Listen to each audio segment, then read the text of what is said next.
ఉత్సవ committee chairman, BC corporation chairman సోదరుడు నూతి శ్రీకాంత్ గారికి ఈనాడు సర్దార్ సర్వాయి పాపన్న 375వ జయంతి సందర్భంగా ట్యాంక్ బండి మీద భూమి పూజ చేసుకొని బహుజనుల ఆకాంక్షకు ఆనాడు అందరి బహుజనులను కలుపుకొని ఏ విధంగా పోరాటం చేసిండో ఈరోజు వారి చరిత్ర భవిష్యత్ తరాలకు తెలిసి అందరూ కూడా సామాజికంగా రాజకీయంగా ఎదగాలనే ఆలోచనతోటి విగ్రహం ఏర్పాటు చేయడానికి ముందుండి మాకంటే నేను మహేష్ అన్న అనేక సందర్భాల్లో కొంత జాప్యం చేసినా ఏమైంది ఇంకెందుకు జాప్యమని చొరవ తీసుకొని ఈరోజు ఇక్కడ విగ్రహానికి భూమి పూజ చేసినటువంటి గౌరవ ముఖ్యమంత్రి రేవంత్ రెడ్డి గారికి ఒక్కసారి గట్టిగా చప్పట్లతోటి ధన్యవాదాలు తెలియజేస్తా ఉన్నాం.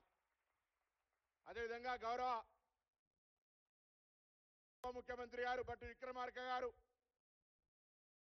రాష్ట్ర కాంగ్రెస్ అధ్యక్షులు మహేష్ కుమార్ గౌడ్ గారు, బలహీన వర్గాల మంత్రి వాకిటి శ్రీహరి గారు, అట్లూరు లక్ష్మణ్ కుమార్ గారు, మాజీ పార్లమెంట్ సభ్యులు మధు యాష్కి గారు, పెద్దలు కేశవరావు గారు, మేయర్ సోదరి విజయలక్ష్మి గారు, బీసీ కమిషన్ చైర్మన్ నిరంజన్ గారు, అదేవిధంగా సోదరి బీసీ మహిళా కమిషన్ చైర్మన్ శారద గారు, ఎమ్మెల్యేగా షామిల్ గారు, అదేవిధంగా శంకరన్న గారు, జాజుల శ్రీనివాస్ గారు, వేదిక మీద ఉన్న పెద్దలందరికీ ఇక్కడ ఇచ్చేసిన అందరికీ పేరు పేరున నమస్కారాలు. ఈరోజు సర్వాయి పాపన్న స్ఫూర్తితోటి ఇక్కడ అందరూ వచ్చినటువంటి మీ అందరికీ కూడా స్వాగతం, ధన్యవాదాలు తెలియజేస్తా ఉన్నా. ఆనాడు 4 వర్ణాలు, క్షుద్రులు, వైశ్యులు, క్షత్రియులు, బ్రాహ్మణులని, వేదిక మీద ఉన్న వాళ్ళందరం కూడా క్షుద్రులమే.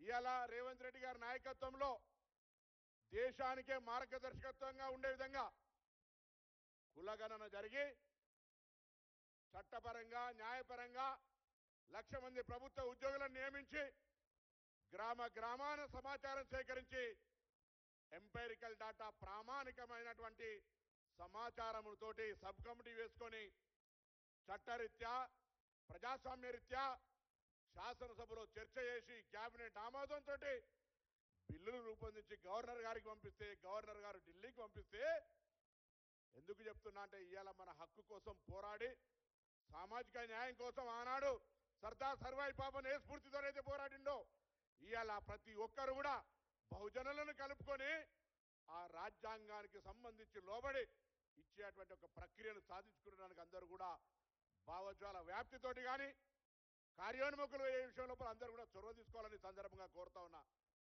ఈరోజు ఈ యొక్క 42% ఒక రాజకీయాలకు మాత్రమే అనుకుంటా ఉన్నారు. దయచేసి విద్యా ఉద్యోగాల్లో అనేక రకాలుగా జీవితాలు బాగుపడతాయి. నిన్ననే గౌరవ ముఖ్యమంత్రి గారు ఉస్మానియా యూనివర్సిటీ వైస్ ఛాన్సలర్ వస్తే చెప్తా ఉన్నారు, ఇవాళ మనం భూములు వంచాలంటే భూములు, డబ్బులు వంచాలంటే డబ్బులు, సంక్షేమ కార్యక్రమాలు కాదు, విద్యను ఈయన మనం అందియగలిగితే భవిష్యత్ తరాన్ని నిర్మించినట్టే అనే మాట చెప్తా ఉన్నారు ఇవాళ. కాబట్టి దయచేసి ఇక్కడ వచ్చిన ప్రతి ఒక్కరు కూడా బహుజనులకు నాయకత్వం వహించే ఆలోచన కలిగిన ప్రతి ఒక్కరూ భవిష్యత్ తరానికి విద్యను అందించి మన వాళ్ళంతా విద్యను పొందేటువంటి ఒక ప్రయత్నం చేయాలని కోరుతా ఉన్నాను. మీరు ప్రదేశ్ కాంగ్రెస్ అధ్యక్షుడిగా హుస్నాబాద్ నియోజకవర్గంలో ఉండేటువంటి సర్వాయిపేట కోటలకు వచ్చినారు.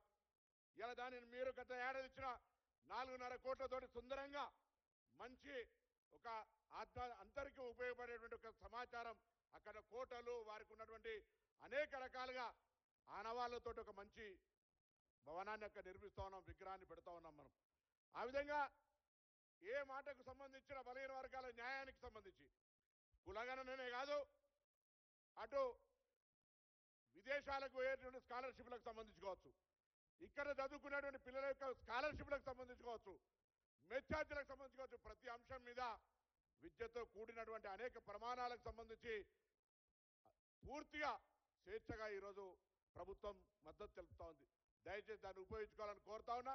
రాజకీయంగా కూడా ఆనాడు సర్వాయి పాపన్ ఒకటే స్ఫూర్తి, ఒంటరిగా పోరాటం చేయలే, నలుగురిని జమేసుకొని రాజ్యాధికారం వైపు పోయినటువంటి పరిస్థితులలో మనమందరం కూడా సామాజికంగా అందరూ కలిసి ఆ ప్రజాస్వామికంగా విద్యతో పాటుగా రాజకీయంగా ఉండేటువంటి ఉన్నతమైన శిఖరాలకు పోవడానికి ప్రయత్నం చేయాలని కోరుతూ, తప్పకుండా ఇలా రాష్ట్ర వ్యాప్తంగా అందరూ కూడా సంతోషపడుతూ ఉన్నారు గౌరవ ముఖ్యమంత్రి గారు. ఎందుకంటే చాలా కాలంగా అందరూ ప్రయత్నం చేశారు. పాపం ఎవరు ప్రయత్నం లేదని ఏం లేదు. మాకంటే ముందున్న పెద్దలందరూ ప్రయత్నం చేసినా కార్యరూపం దాల్చిందే లెక్క, గోల్ కొట్టిన వాళ్ళ లెక్క కాదు, దిగిందా లేదా లెక్క అన్నట్టుగా ఇవాళ తెలంగాణ ప్రభుత్వంలో మీ నాయకత్వంలో నేను మహేష్ కుమార్ గౌడ్ గారు మిగతా నాయకత్వం అందరం కూడా మధు యాష్కి గారు కానీ మిగతా అందరం కూడా ఇవాళ మనం ఒక పెద్ద చారిత్రాత్మకమైనటువంటి నాయకుడు, చరిత్ర సామాజిక స్ఫూర్తికి ఒక రోల్ మోడల్, అటువంటి ఆయన విగ్రహాన్ని భవిష్యత్ తరానికి చెప్పేటువంటి ఒక శంకుస్థాపన చేసుకున్నాం. చాలా సంతోషంగా ఉంది.